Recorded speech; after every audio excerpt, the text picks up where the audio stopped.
back to the ready position. He announces the fact that they're going to start their form, or their kata.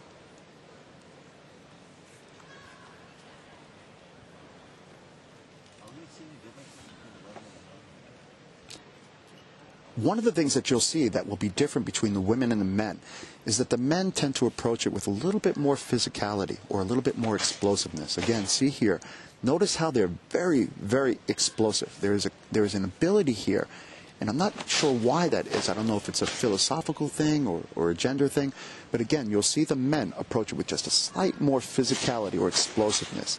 And that also is in the fighting. When you see the fighting or the kumite, you'll see there's a little bit more explosiveness. And it's just a philosophical thing. I don't believe it's a physical thing. But again, the slow motion and then the explosiveness. The slower the slow, the faster the fast will look. So good athletes or world champions at this level will move extremely slow, demonstrating their balance. But then when it's time to explode, they'll explode with full power and full speed. This is the traditional portion. The slow, the block, and then follow with the strike. Beautiful. You can hardly see their hands move. I mean, it really is something. You can hardly see their hands move.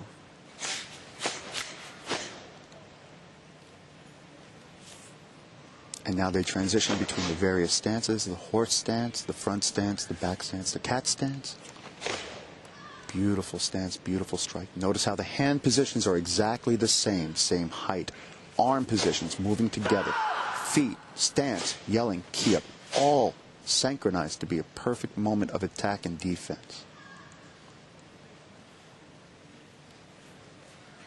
A little bit of fluctuation with the athlete in the back, but not bad. Beautiful cat stance.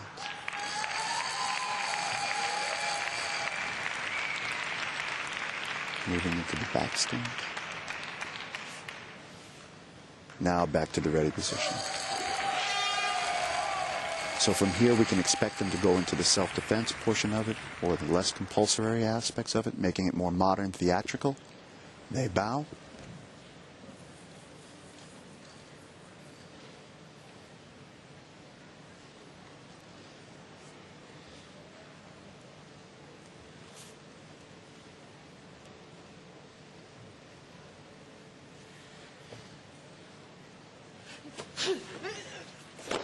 Beautiful throw, and again, finishing strike with a back knuckle, strike to the throat, off balancing his opponent, block, and then the reverse and the arm bar.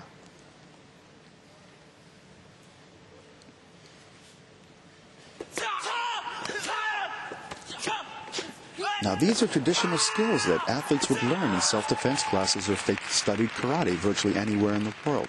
These are actual practical skills that you could use in self-defense situations.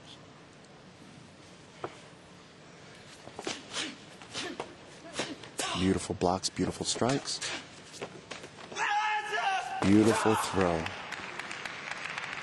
Now remember, each technique has a defense and each defense has a re-defense. So there is no perfect technique. Everything fits perfectly like a puzzle. For every strike there is a block.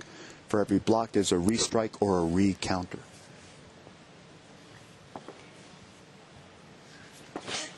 Oh, nice kicking combination, nice punch. And then a beautiful finishing strike to the face. Again, notice the explosiveness. Notice the control. Beautiful axe kick, and again, that same jumping, flying side kick to the face.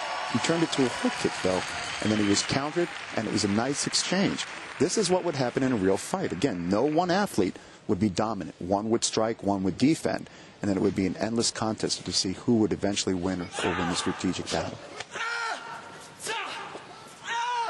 Now the judges, again, are watching for sharpness of technique. They're watching for target areas. They're looking for where the techniques are striking. Is it striking a target area, a vital target area like the throat, solar plexus, the nose, the mouth? Good. Breaking the knee and then finishing strike and a release.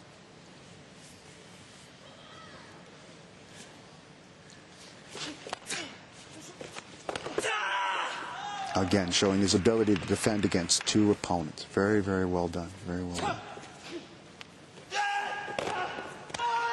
Now you'll see more and more of that, combining different aspects, not only striking but also grabbing, releasing, and throwing, a little bit of judo or jiu-jitsu in those motions.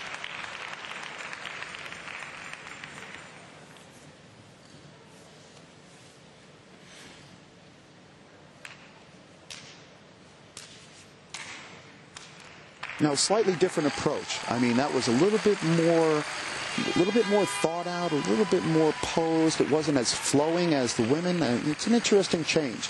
Again, they made very, very definite places between where they were doing their attacks. They were demonstrating